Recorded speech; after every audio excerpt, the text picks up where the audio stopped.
உட்காருங்க. பாத்ரூம்ல 3 மணி நேரம் உட்கார்ந்து இந்த எதிர்க்கட்சி தலைவர் சொல்றதுக்கு 5 நிமிஷம் ஆகாது.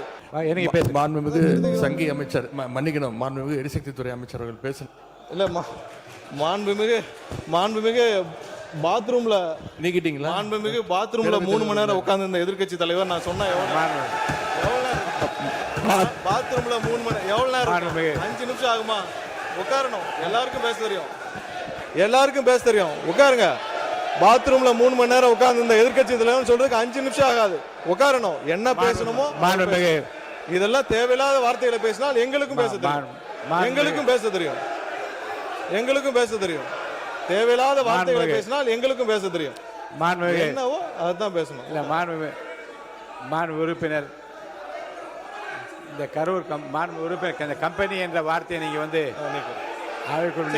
நீக்கிட்டீங்களா? நீக்கியாச்சா? சரி. நீங்களே பேசி திருத்திக் கொண்டீர்கள். இருந்தாலும் அது அவைக்குள்ள அந்த வார்த்தை நீக்கப்படுகிறது. சரி, நீக்கியாச்சா? உட்காருங்க. அதான் நீக்கிட்டாங்க. மாண்பு எதிர்க்கட்சி தலைவர் உட்காருங்க. மாண்பு எதிர்க்கட்சி தலைவர் உட்காருங்க.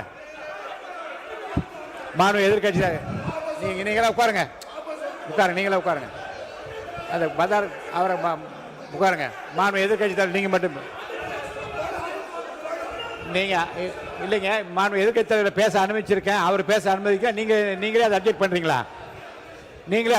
அவர் பேசுறத நீங்க பேசுங்க. தலைவர் அவர்களே, இப்போ தமிழ்நாட்டில் யார் பாத்ரூம்ல எவ்வளவு நேரம் உட்கார்ந்துருக்காங்க அப்படின்னு கண்காணிக்கிறதுக்கு ஒரு தனி அமைச்சர் வச்சிருக்கீங்களா என்பதை நான் கேட்க விரும்புகிறேன். பொதுப்பணித்துறை அமைச்சர் அவர்கள். பேரவைத் தலைவர் அவர்களே, இந்த விவாதம் மானிய கோரிக்கைக்கான விவாதம்னு எல்லாருக்கும் தெரியும். பேச விடுங்க.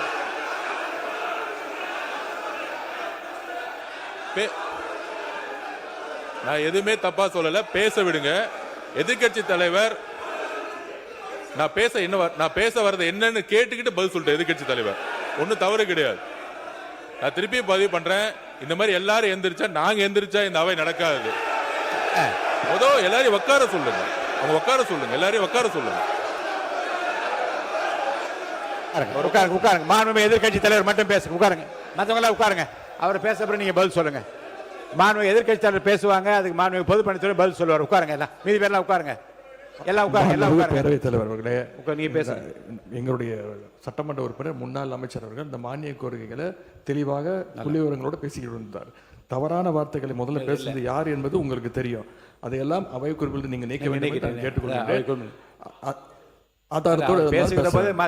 பேசுகிற போதே உடனே திருத்திக் கொண்டா அது அவை குறிப்பில் நீக்கப்படுகிறது. புரியாச்சுங்க? நீங்க சொல்லுங்க. நீங்க திரும்ப பெற்றீங்களா? அப்பயே சொல்லிட்டீங்களா? அவரே சொல்றாரு திரும்ப பெற்றேன்னு சொல்றாரு. அப்புறம் என்ன இதுக்கு மேல என்ன வேணும்? அவரே திரும்ப பெற்றதா சொல்றாருங்க.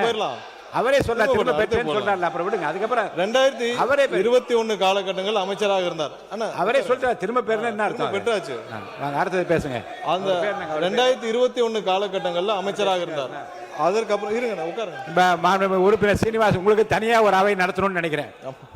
தயவுசெய்து நீங்க குறுக்க பேசாதீங்க. பின்னர் 2021க்கு பின்னர் அதுக்கப்புறம் அவர் சிறை செல்கிறார். அதுக்கப்புறம் இன்னொரு அமைச்சர் வருகிறார். இந்த துறை நான் இந்த துறையில நல்ல விளக்கமா சொல்லுங்க. அப்புறம் அண்ணன் தங்கம் அவர்கள் அமைச்சராக இருக்கிறார். அதற்கப்புறம் மறுபடியும் இன்னொரு அமைச்சர் திரும்பவும் அமைச்சராகிறார். ஏன்னா இந்த துறையில 4 அமைச்சர்கள் போன 5 வருஷத்துல இந்த துறையில 4 அமைச்சர்கள் மாற்றப்படுகிறார்கள். கடைசியாக திரு சிவசங்கரன் அண்ணன் சிவசங்கரன் அவர்கள் அமைச்சராக இருக்கிறார். இந்த மாதிரி இந்த துறைக்கு 4 அமைச்சர்கள் மாற்றப்படுகிறார். அந்த 4 அமைச்சர்கள் மாற்றப்பட்ட 4 முறை அமைச்சரவை மாற்றம் நடக்குது இந்த துறைக்கு மட்டும். அதுல என்ன நடக்குதுன்னு பாத்தீங்கன்னா, எல்லா வருடமும் அதாவது ஒவ்வொரு வருட காலகட்டத்திலையும் பாத்தீங்கன்னா, இப்ப சொல்றோமே நம்ம ஆட்கள் பற்றாக்குறை எல்லாமே சொல்லி வரமே, இந்த துறைக்கு மட்டும் அதாவது 2016 நான் அதுக்கு முந்தைய ஆண்டுகாலில் மட்டும் ஒரு கம்பேரிசன் சொல்றேன். 2016 2021 ஆண்டு காலத்துல மட்டும் நம்ம மொத்தமாக இங்க ஆட்கள் வேலைக்கு எடுத்தது 9613 பேர். அதே இதில் இந்த 2021 26 காலகட்டத்தில் 343 பேர் மட்டும்தான் வேலைக்கு ஆளுகிறதுக்கு எடுக்கப்பட்டது இந்த துறைக்கு.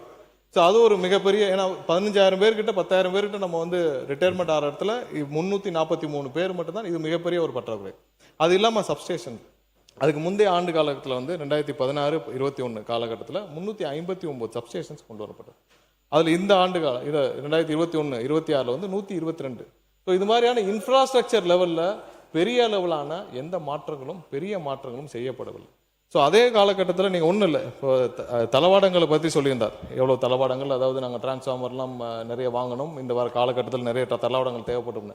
அதுக்கு முந்தைய ஆட்சி காலத்தில் இருந்து வாங்கின தளவாடங்களுக்கும் இப்போவும் கம்பேர் பண்ணோம்னா அதுக்கு முன்னாடி பார்த்தீங்கன்னா 84,000 ஒரு டிரான்ஸ்ஃபார்மரும் போன 5 ஆண்டுகளில் 99,000 டிரான்ஸ்ஃபார்மர் மட்டும்தான் வாங்கப்பட்டது. ஏன்னா நம்மளுடைய தேவைகள் மிகவும் அதிகம். நமக்கு இப்போ மட்டும் பார்த்தீங்கன்னா இந்த துறைக்கு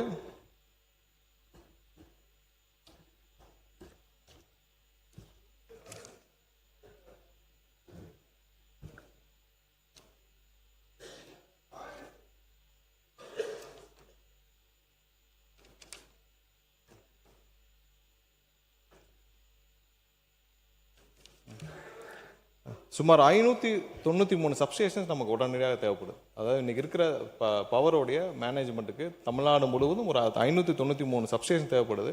ஸோ இதெல்லாம் ஆய்வில் உட்கொண்ட நம்மளுடைய தமிழக முதல்வர் கிட்டத்தட்ட 3 முறை எங்களுடைய துறைக்கு ஆய்வு செய்திருக்கிறார். அதில் ஆய்வு உட்கொண்டு இந்த வருடம் மட்டும் உடனடியாக 209 சப்ஸ்டேஷன்ஸை வந்து அப்ரூவ் பண்ணி அதை உடனடியாக நிறுவ வேண்டும் என்று கூறியிருக்கிறார். அடுத்து வர சில ஆண்டுகளில் வந்து 263 சப்ஸ்டேஷன்ஸ் வந்து நம்ம நிறுவ வேண்டும்னு கேட்டுக்கிறார். இது இல்லாமல் பதில் உரையில் நீங்க விளக்கமாக சொல்லிக்கிறோம். அவங்க இப்ப கேட்டது அந்த சியூஜி நம்பருக்கும் கேட்டிருந்தார். சியூஜி நம்பர் ஏர்டெல்ல வந்து அவர்களே வந்து அதுல சேவையில பிரச்சனையா இருந்து அது இப்ப நிறுத்தப்பட்டது. அது நிறுத்தப்பட்ட காரணத்தினால் நம்ம அதை திரும்ப அந்த நம்பரே வந்து இது மாற்ற முடியுமான முயற்சி செய்தோம். அதுல டெக்னிக்கல் ப்ராப்ளம் இருந்தனால புதிதாக வேற வெண்டர்ட்ட நம்ம நம்பர் வாங்கி அதுவும் நேற்றிலிருந்து பயன்பாடுக்கு வந்துவிட்டது. நன்றி. மாண்பு உறுப்பினர் வி. செந்தில் பாலாஜி அவர்கள், முன்னாள் அமைச்சர்.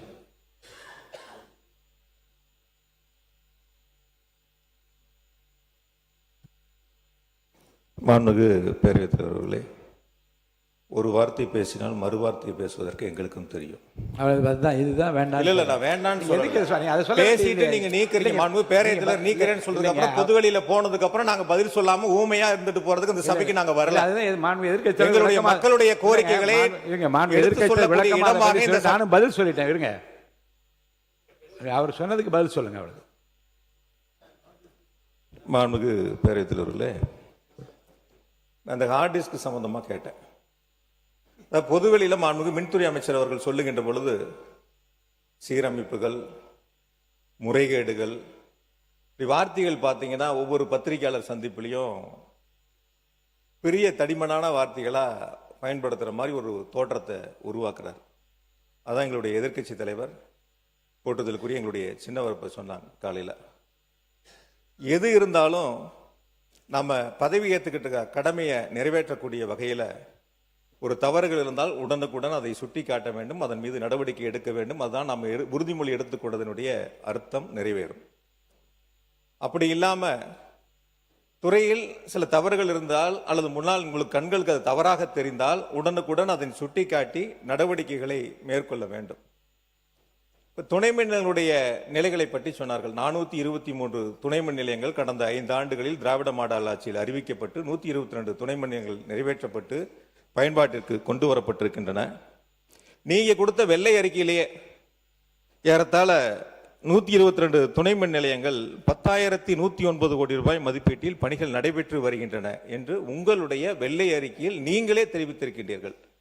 அதற்கு 5,066 கோடி ரூபாய் செலவுகள் செய்யப்பட்டிருக்கின்றன, மீதம் இருக்கக்கூடிய பணிகள் நடைபெற்று வருகின்றன என்று சொன்னீர்கள். ஆகையால் கடந்த 5 ஆண்டுகளில் மின் உற்பத்தி அதிகரிப்பதற்கு அதற்கான புதிய திட்டங்களையும் புதிய மின் உற்பத்திக்கு ஏற்ப மின் விநியோகத்திற்கான வழித்தடங்களையும் கட்டமைப்புகளையும் உருவாக்குவதில் திராவிட மாடல் ஆட்சியினுடைய நாயகர் மாண்புமிகு முத்துவேல் கருணாநிதி ஸ்டாலினுடைய பொற்கால ஆட்சியில் மிக சிறப்பாக நடவடிக்கைகள் மேற்கொள்ளப்பட்டன. ஒவ்வொரு முறையும் ஆட்கள் பற்றாக்குறையை பற்றி இங்கே மின்துறை அமைச்சர் அவர்கள் தெரிவித்துக் கொண்டிருக்கின்றார்கள். கடந்த 5 ஆண்டு காலம் திராவிட மாடல் ஆட்சியில் இதே ஆட்களை வைத்துத்தான் எந்தவித மின்தடையும் இல்லாமல் தமிழ்நாட்டில் சீரான மின் விநியோகத்தை வழங்கிய அரசு திராவிட மாடல் அரசு. இந்தியாவில் இருக்கக்கூடிய மாநிலங்களில் நகர்ப்புறங்கள், கிராமப்புறங்கள் என அனைத்து பகுதிகளிலும் தடையில்லாமல் மின்சாரத்தை வழங்கியதற்காக நாடாளுமன்றத்தில் மின்துறை அமைச்சர், ஒன்றியத்தினுடைய மின்துறை அமைச்சருடைய பாராட்டை பெற்ற அரசு திராவிட மாடல் அரசு என்பதை இந்த நேரத்தில் நான் பேரவைக்கு தெரிவித்துக் கொள்கின்றேன். ஆக துணை மின் நிலையங்களுடைய அமைப்புகள் ஒரு பக்கம் இருக்கின்ற பொழுது, கூடுதலாக மின் வழித்தடங்கள் எவ்வளவு அமைக்கப்பட்டிருக்கிறது என்று சொன்னால், இஎச்எட் லைனை பொறுத்த வரைக்கும் 4003 கிலோமீட்டர். இது நீங்க வெள்ளை அறிக்கையிலேயே கொடுத்துருக்கிறீங்க எவ்வளவு அமைக்கப்பட்டிருக்குங்கிறத. ஹெச்எட் லைனை பொறுத்த வரைக்கும் 25,963 கிலோமீட்டர். எல்டி லைனை பொறுத்த வரைக்கும் 23,173 கிலோமீட்டர் கடந்த 5 ஆண்டுகளில் மின் வழித்தடங்கள் அமைக்கப்பட்டிருக்கின்றன. 99,000 மின்மாற்றிகள் கடந்த 5 ஆண்டுகளில் அமைக்கப்பட்டிருக்கின்றன. இதுவரை தமிழ்நாடு அரசினுடைய வரலாற்றில் ஓர் 5 ஆண்டுகளில் 99,000 புதிய மின்மாற்றிகள் அமைக்கப்பட்ட அரசு திராவிட மாடல் அரசு என்பதை இந்த நேரத்தில் நான் பெருமையோடு இந்த அவைக்கு நான் சுட்டிக்காட்டுகின்றேன். ஆகையால் மின் கட்டமைப்பு என்பது ஒரு பக்கம் முழுமையாக வலுப்படுத்தப்பட்டு மின்சார விநியோகத்திற்கான நடவடிக்கைகள் எடுக்கப்பட்டதோடு, இன்னும் மிக முக்கியமாக இந்த கொள்கை விளக்க குறிப்பு நேற்று நைட்டு 10 மணிக்கு வந்துச்சு. 10 மணிக்கு கொடுத்தாங்க. 6 துறைகள் இருக்கு, 6ஐயும் படிக்கணும். நான் நைட்டு தூங்கும்போது மணி 3:30, காலையில் எந்திரிக்கும் போது திரும்ப 5:30. மாண்புமிகு உறுப்பினர், ஏற்கனவே நேற்று கூட நான் இதை பற்றி இங்கே வந்து அறிவுறுத்தினேன். மாண்புமிகு அமைச்சர் பெருமக்களுக்கும் மாண்புமிகு அமைச்சர் பெருமக்களுக்கும் துறை சார்ந்தவர்களுக்கும் நான் ஏற்கனவே அறிவிப்பு நான் சொல்லியிருக்கிறேன். இந்த மானிய கோரிக்கைகள் மீது பேசுகின்றவர்களும் அல்லது உறுப்பினர்களும் படித்தாதான் நாம் என்னென்ன சீரிய திட்டங்களை எல்லாம் கொண்டு வந்திருக்கிறோம் என்று மக்களிடம் கொண்டு போய் சேர்க்க முடியும். அந்த குறையை நிறைவாக்குவதும் சரிவை சரி கட்டுவதற்கும் படித்தால்தான் தெரியும். எல்லா வானிலை மாற்றங்களுக்கும் பெஸ்டா இருக்கும் இந்த ரூபில் எக்ஸ்பெயின்ஸ். மருத்துவம் முதல் பொறியியல் வரை உங்கள் கனவுகளுக்கு சரியான முகவரி Indira group of educational institutions. Call 9841385858. Holidays-nale, adu namma GT Holidays da. You know you are special when you're with GT Holidays.